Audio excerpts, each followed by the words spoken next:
আমাদের গোটা দেশের রাজনীতিতে, রাজ্যের রাজনীতিতে বিরল ব্যতিক্রমী ব্যক্তিত্ব। তিনি আমাদের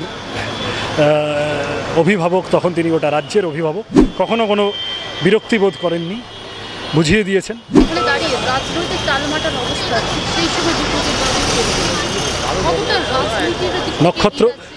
নক্ষত্র পতন, মহিরুহ পতন আমাদের গোটা দেশের রাজনীতিতে, রাজ্যের রাজনীতিতে বিরল ব্যতিক্রমী ব্যক্তিত্ব। একেবারে বিরলই বা বলি কী করে, তিনি যে পার্টি করেছেন, যাদেরকে তিনি রেখে গেছেন, তাদের মধ্যে তার জীবনবোধের অনুসারী অসংখ্য মানুষকে তিনি রেখে গেলেন। তার দেখানো পথে আমরা চলব। শিক্ষা, কাজ, স্বাস্থ্যের জন্য বাংলাকে এগিয়ে নিয়ে যাওয়ার জন্য লড়াই চলবে। এবং আমাদের গোটা প্রজন্ম বেশি করে যত দিন যাবে অভাব অনুভব করবে।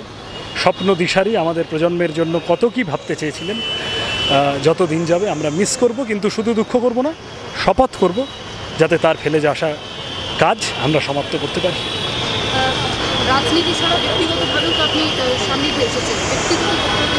বহুবার বলবো না, কিন্তু আমার 4-5 বার খুব কাছ থেকে দেখার, কথা বলার, আলাপচারিতার, বার 2-3 দীর্ঘ আলাপচারিতার স্মৃতি আছে। আমরা যখন রাজনৈতিক কর্মী হিসেবে সবে যোগদান করেছি, আস্তে আস্তে মিছিলে হাঁটা শুরু করছি, তিনি আমাদের অভিভাবক, তখন তিনি গোটা রাজ্যের অভিভাবক। আস্তে আস্তে তিনি খানিকটা বিশ্রামের দিকে এগোচ্ছেন।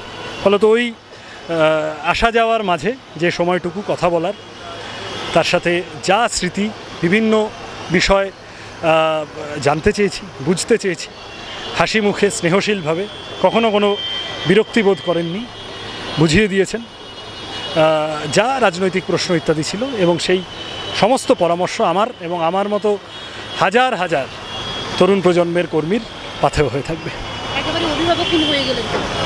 খানিকটা তো হলাম বটে, আমি হলাম না, আমাদের গোটা রাজ্য হলো, প্রজন্ম হলো।